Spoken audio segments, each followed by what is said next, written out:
So this man, his name's Antoine. And one night, Antoine is rushed into the emergency room. He's in pain and he's bleeding. He has huge bite marks on him, mostly his arm and leg. And he tells them that he got attacked by a pit bull. But the doctors, they start examining his wounds and they get suspicious. 'Cause these bite marks are awfully big to be coming from a pit bull. So then what the hell attacked him? Now around this time, police, they get an anonymous tip telling them that a wild animal must be on the loose in the city because they believe it had bit someone. And then they give the police the address to this apartment in Harlem. So police, they go to this apartment to investigate. And they can't get in. But oddly, they can hear something inside growling through the front door. And they're like, what the is in here? So they go to the neighbor's place and they get a drill and they drill tiny holes in the wall so that they can see into this apartment. And then they stick a camera through that hole and that's when they see a 400-pound Siberian tiger just chilling in this New York apartment. So, how did this tiger get there? Well, let's go back to Antoine. Antoine is 31, he's a part-time taxi driver, and he really loves animals. In fact, he loves animals so much that one day he illegally buys a lion cub and a tiger cub from an exotic animal trainer in Minnesota. And then he brings them back to New York to live with him in his public housing apartment in Harlem. Now, in this apartment, Antoine already has a 5-foot-long caiman living there with him, named Al. And so I guess he also now has a lion and a tiger. What could possibly go wrong? Now, the lion was apparently sick when Antoine bought him, so he doesn't live very long in the apartment before he, unfortunately, passes away. But the tiger cub, he doesn't die. In fact, Antoine raises him there in that apartment, and he names him Ming. And he gives Ming his own room, and he builds him a sandbox to play in. He bottle feeds him until he can graduate to solid food, and they become best friends. And then 3 years go by, and Ming is no longer a cub. He's now a 400-pound, fully grown Siberian tiger. And he's still living in this public housing Harlem apartment with Antoine and Al. And he's so big, Antoine is allegedly feeding him 20 pounds of chicken a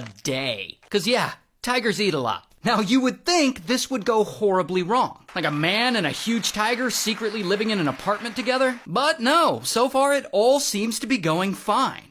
Until one day, Antoine finds an abandoned house cat outside his door. So, being the animal lover that he is, he brings it in and he adopts him. And he names him Shadow, and he gives Shadow his own room, away from Ming. And then, about a week later, Antoine and Ming, they're wrestling. Because I guess that's how they normally play together. And Shadow just happens to get out of his room. And Ming catches one glimpse of him, and he just snaps right into wild animal mode. And he just leaps into action, and he starts chasing Shadow around the place, trying to catch him and destroy him. And Antoine, he thinks fast, and he throws himself in front of Ming and between him and Shadow. And then Ming ends up tackling Antoine. And Antoine clings to him to keep him from chasing Shadow. And that is when Ming grabs a hold of Antoine's neck and bites down. And then he bites his arm, and then he locks onto his knee. And there he doesn't let go. So there he is, Antoine, with his knee in this Siberian tiger's mouth. And it stays there for about 3 minutes before Ming finally lets him go. And then Ming goes and he hides in the bathroom because he knows he's in trouble.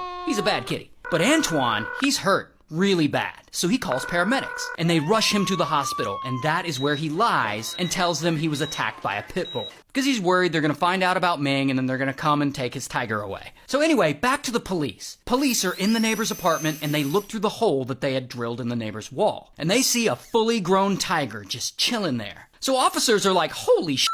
And they have to get together and come up with a plan to get this 400-pound beast out of this apartment without getting eaten. So here's what they come up with. Police has one of the officers rappel down the side of the building with a tranquilizer pew-pew. And he rappels down until he gets to the apartment. And there, at the window, he looks in and he spots Ming. So he aims his tranquilizer pew-pew through the bars of the window, and then boom, he shoots Ming with a dart, right in the butt. And as you could probably guess, Ming, he doesn't like that so much. So he gets pissed off, and he gets up and he charges at the window and he slams up against it. And at that very moment, someone snaps a photo. And you can see the officer dangling there, and Ming is coming for his ass. But eventually, luckily, Ming does pass out from the tranquilizer. And police, they go into Antoine's apartment and they remove him and Al and they relocate both of them. And then, of course, bam, they arrest Antoine. And I don't have his mugshot, but here's a picture of him in real life. And he gets charged with reckless endangerment and possession of a wild animal. And he goes to court and he's found guilty and he's sentenced to 5 months in prison. So, then what happened to all his animals? Well, luckily, Shadow survived. He actually did not get eaten. Here's a picture of Antoine holding him. And Al, the caiman, he was actually rehoused to a proper animal sanctuary over in Indiana. And Ming? Well, Ming was also relocated to an animal sanctuary, one in Ohio that houses a lot of other big cats. And there he had lots of room to run around and play, he had a place to swim, and he had lots of tiger friends. And Ming actually lived there until he was 19. Which is old in tiger years. And then, unfortunately, he passed away from natural causes.